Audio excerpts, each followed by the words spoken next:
大家好，我係 Paul，我哋繼續做返個回顧啦。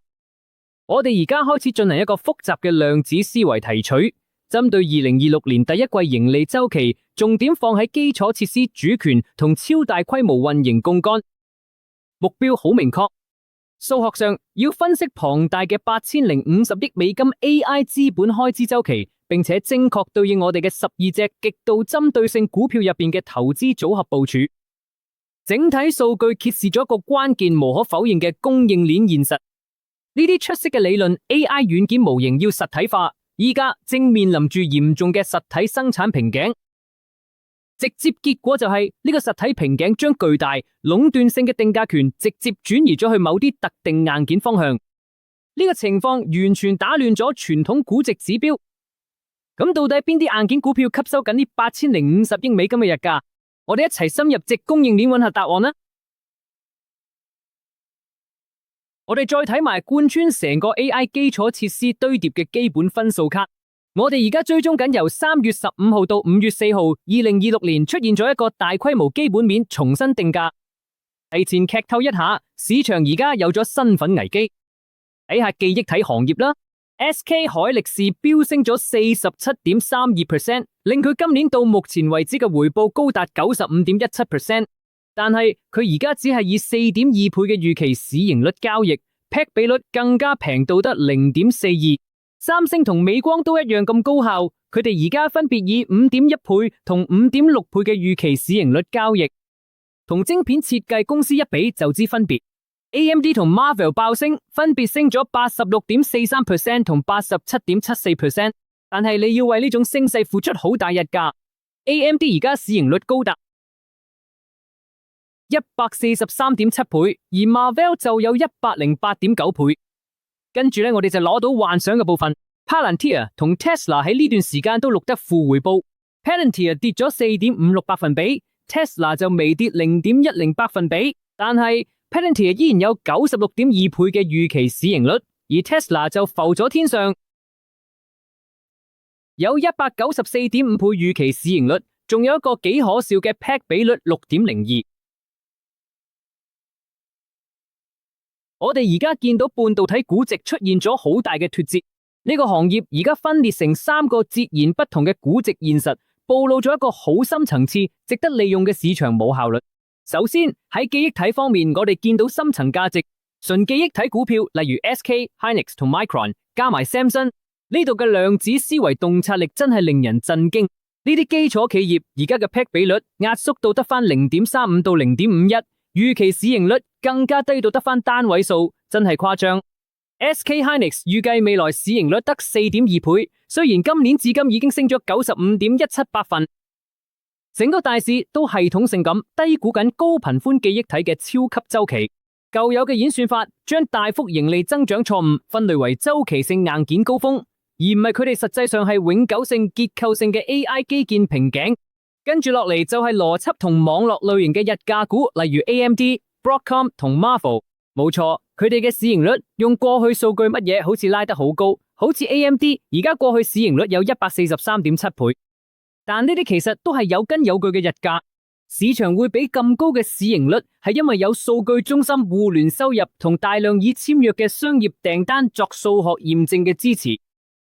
同兩個半導體板塊形成強烈對比嘅就係 Tesla， 佢係一個資本密集型過度擴張嘅例子。Tesla 而家嘅估值同嘅現金流能力不斷惡化之間出現咗極大嘅脫節。呢間公司而家嘅預期市盈率高達194.5倍。完全冇理由咁高，佢嘅 PEG 比率更加去到6.02，基本上已經失去咗意義。由於呢個數學上嘅錯配，投資組合應該即時作出明確行動，要嚴格減持，將 Tesla 嘅投資組合入邊嘅比例減到低過總資本嘅2%。而家我哋一齊拆解下1626年上半年業績季。呢一輪週期令硬件層面規模前所未有，仲徹底打破咗華爾街以往嘅共識模型。Nvidia 依然係全球股票市場嘅絕對核心。講緊喺2026財政年度第4季，總收入創下嘅驚人紀錄，去到681億美金，按年增長73%。呢個增長主要係由數據中心業務帶動，單係呢部分就有623億美金。管理層之後果斷降低咗短期超大規模客戶需求嘅風險，預測下個季度收入會去到驚人嘅780億美金。呢個壟斷規模真係令人揸舌。CEO 黃仁勳講到，去到2027年 ，Legacy Blackwell 同即將推出嘅 Vera Rubin 平台合共已經有高達1萬億美金嘅訂單在手，前景清晰得令人難以置信。呢個數字其實已經係喺1年前講過咗5000億美金嘅1倍。預計喺2026年底大規模部署 Vera Rubin 架構，用咗一個進取又極複雜嘅6晶片陣列，專為將推理 token 成本降低10倍而設計。呢個營運效率咁大躍進，會迫使全球超大規模運算商進入一個必須升級嘅循環。超大規模運算商基本上冇得佢，唯有部署 Vera Rubin 先可以降低 AI 運算嘅邊際成本，達到可持續嘅軟件利潤。如果將 Vera Rubin 架構同 Groq LPX 機架結合，仲可以額外開拓3000億美金嘅年度收入機會。計算、替代同網絡層面都同 NVIDIA 一齊對稱式嘅擴展緊。AMD 展現咗強勁嘅執行力，帶動收入達到102.7億美金，並預測數據中心收入年複合增長率超過60%。佢哋預計到2027年 AI 收入會達到數百億美金。呢個驚人嘅前景，單靠一己之力就令股價喺過去7個星期內飆升嘅86.43%。Broadcom 完全主導住網絡層，報告收入為193.1億美金，其中 AI 相關收入按年翻倍至84億美金。管理層強調，未來18個月內已確認咗 AI 訂單積壓高達730億美金，數字相當驚人。佢哋預計到2027年 AI 總收入可見度會突破1000億美金。同樣配合住網絡層面嘅樂觀情緒， Marvell 都將喺嘅2028財政年度收入指引提升到150億美金，主要係因為對光學互聯需求極度殷切。但係所有呢啲運算能力，如果佢底層嘅記憶體元件根本無法實際運作。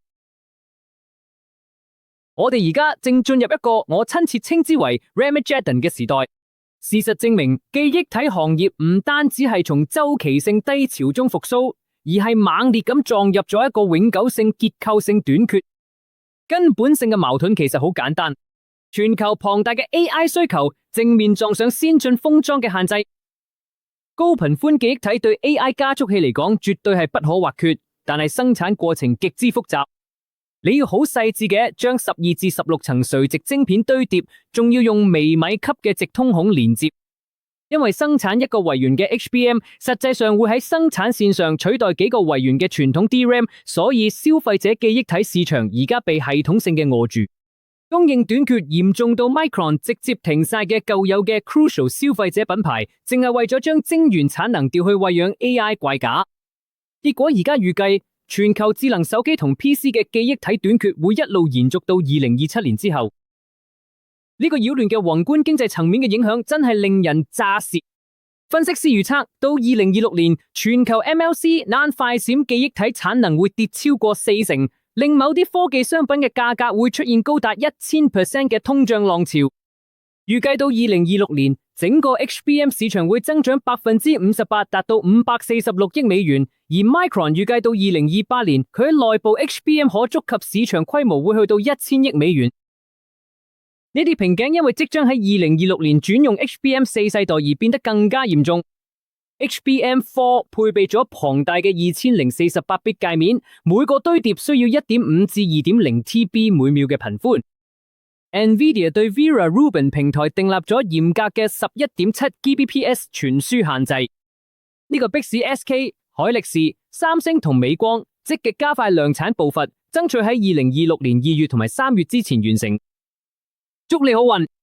台積電嘅先進封裝生產線已經排滿至2027年，製造週期已經災難性地延長到52到78週，英偉達佔據咗全球60%到70%嘅產能，形成買方壟斷。呢種持續嘅供應短缺令到製造商直接獲得咗壟斷嘅定價權。SK 海力士利用咗 DRAM 平均售價上升大約60%，錄得驚人嘅398% 利潤激增，達到40.35兆韓元。三星亦乘住呢個歷史性勢頭，營業利潤按季激增185%，達到57.2兆韓元，主要受惠於 DRAM 價格上升90%。至於美光呢，佢哋錄得238.6億美元收入，遠超預期，同時將2026財年資本開支目標提升至250億美元，只係想努力跟上。正如我所講，末日浩劫，從技術堆嚟嘅垂直向上睇，我哋喺2026年第一季度週期中睇到咗截然不同嘅二元市場結果。呢個係一個關於兩個極端嘅故事，企業驗證同資本密集度。Palantir 同 Tesla 就係呢方面嘅完美化身。Palantir 代表住純粹不烹雜任何雜質嘅企業驗證，佢哋完全超出咗預期，公布嘅營收為14.1億美元，同比增長70%。呢個超預期表現係由美國商業收入大幅增長137%帶動，實證嘅佢哋嘅 AI 平台喺美國企業界真正被廣泛採用。管理層提供咗2026財年極為出色嘅指引，預計收入介乎71億8千萬至72億美元。不過紀律要求行動，市場對軟件公司嘅估值日價有嚴格上限，無論故事講得幾好都一樣。Palantir 高達96.2倍嘅市盈率限制咗我哋嘅建議，即僅持有2%至3%嘅股份非常保守，冇太得意忘形啦。反之，特斯拉則代表咗資本密集度未貨幣化嘅嚴重危險。佢哋報告嘅結果好壞參半，係㗎，224億美元嘅營收略高於預期，但係關鍵嘅車輛交付量僅為35.8萬架，完全低於預期。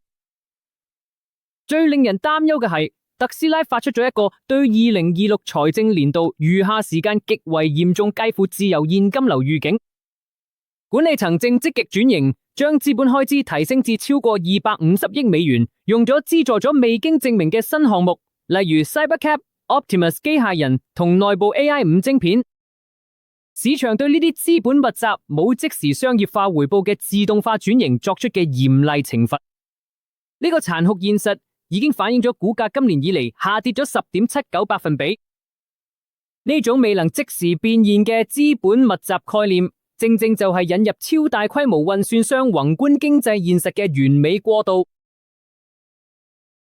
我哋需要重新審視成個科技討論，呢個已經唔再係一個局部嘅風險投資主題，佢已升級成為一個純粹無可否認嘅全球 GDP 宏觀經濟推動力。要建構未來所需嘅資本投入規模，坦白講，真係令人驚恐。呢一個基建擴展，預計單係2026年就為美國帶咗大約2.5百分比嘅結構性順風，單係2026年，美國 GDP 增長就有呢個推動。摩根士丹利啱啱將2026至2027年超大規模運算商嘅預測上調到一個極大範圍，介乎8050億至11000億美元。如果再拉長時間線，高盛嘅多年模型預計到2031年 AI 相關建設，包括運算、數據中心同電力基建，累積將達到驚人嘅76000億美元。不過，市場對第一季業績嘅反應，證明喺心理上有重大轉變。投資者唔會再盲目獎勵單純嘅資本投入，無條件批錢嘅時代已經結束。而家市場極之嚴苛，要求即時見到營運槓桿、實證嘅利潤率擴張，仲要有一條清晰數學上可持續嘅自由現金流路徑。不如我哋睇下邊啲公司真係捱得過呢場資本開支大考。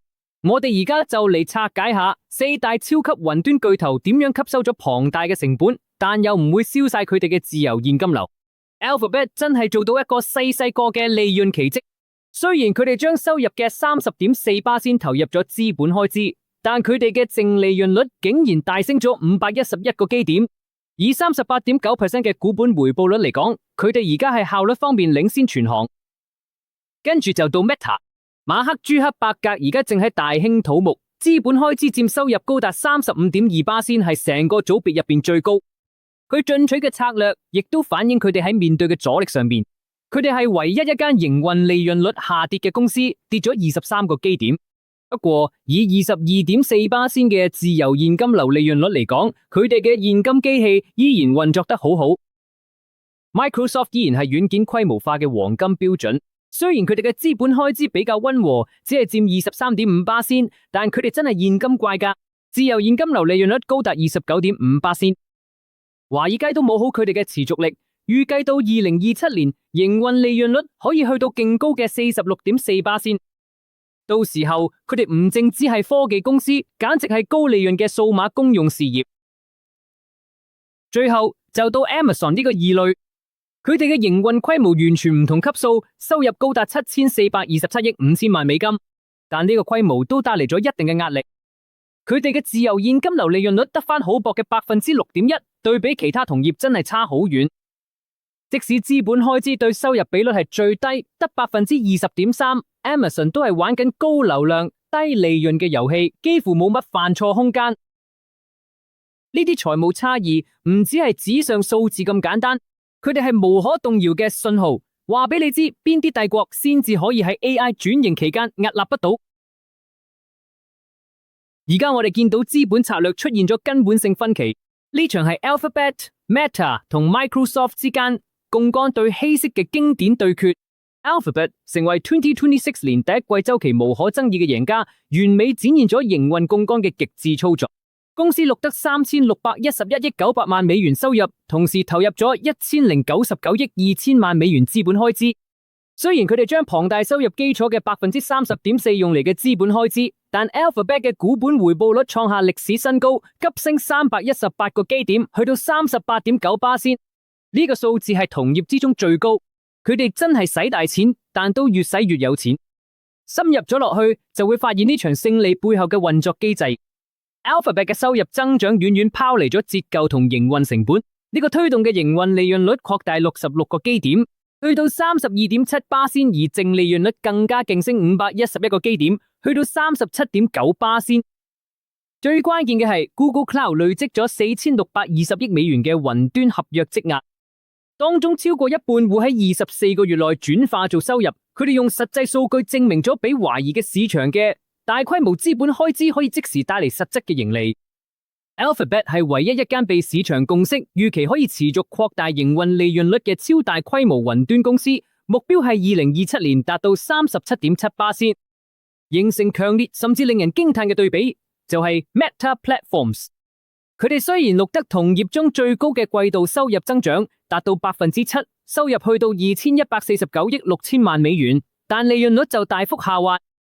營運利潤率收窄咗23個基點，跌到41.2%。呢個反映出為咗大型 AI 模型而產生嘅收入成本同研發開支增長速度遠遠快過公司廣告收益。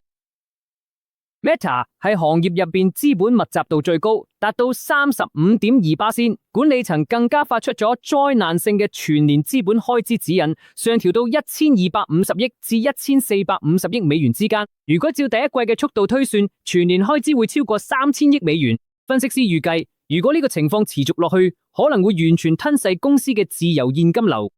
佢哋嘅結構性弱點好明顯。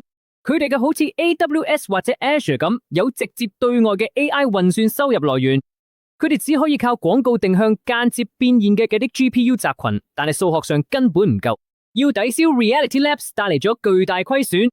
講開又講 ，Reality Labs 預計到2026年會再燒多199億美元現金。呢一種無節制嘅資本密集度，帶嚟一個不可接受嘅風險溢價。令市場普遍預測到2027年淨利潤率會大幅壓縮至29.8%。最後就到微軟，佢哋面對住一個好複雜嘅股東權益回報率稀釋難題。收入增長嘅4.3個百分比，去到2938.1億美元，主要靠 Azure 強勁增長40個百分比支持，營運利潤率都微升65個基點，去到46.3個百分比。然而，該公司淨利潤率下降咗44個基點，股本回報率亦都出現咗令人擔憂嘅104個基點嘅稀釋，降至32.2個百分點。微軟第一季度資本支出高達690億美元，並發佈咗驚人嘅2026年資本支出指南，總額高達1900億美元，正以驚人嘅速度擴張其資產負債表。係嘅。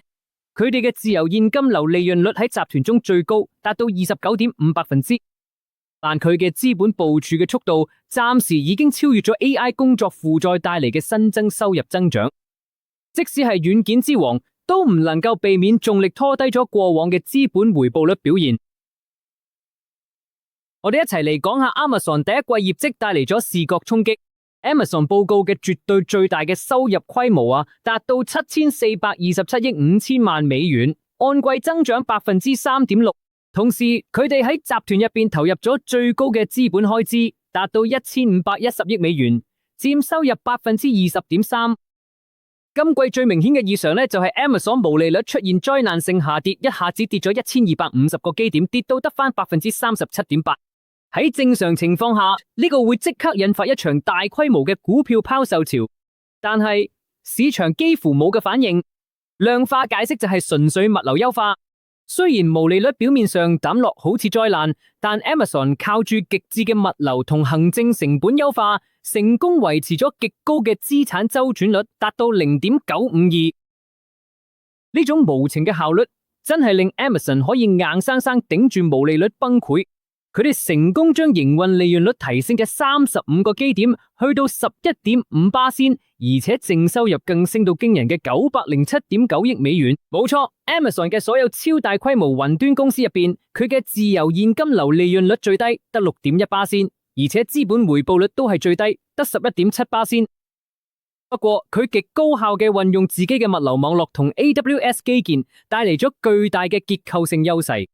未來展望依然非常樂觀，市場共識預計，隨住今次 AWS 基建投資潮成熟，營運利潤率會系統性嘅提升，到2027年可以去到 13.98 分，總收入會突破驚人嘅9210億美金。而家我哋將所有數據簡化，歸納返去我哋核心配置嘅框架。地緣政治緊張，特別係霍爾木茲海峽，會令核心商品通脹持續高企，實際上阻止起全球同步寬鬆貨幣政策。喺呢個極度波動嘅環境下，投機性主題故事已經正式玩完，而家只剩返純粹基本面執行同可驗證現金流，先至係真正有價值嘅指標。我哋嘅超配資產必須明確集中嘅結構性供應鏈、樽頸位同埋有即時營運槓桿效應嘅企業。記憶體基建包括 SK、海力士、美光同三星，依家係全球股票入面風險回報最唔對稱嘅板塊，市場完全冇反映到，因為轉型去 11.7 Gbps HBM4 架構帶嚟咗絕對定價權。同樣道理，市場比計算領導者 NVIDIA 同網絡巨頭 Broadcom 嘅高日價市盈率，其實數學上係合理㗎。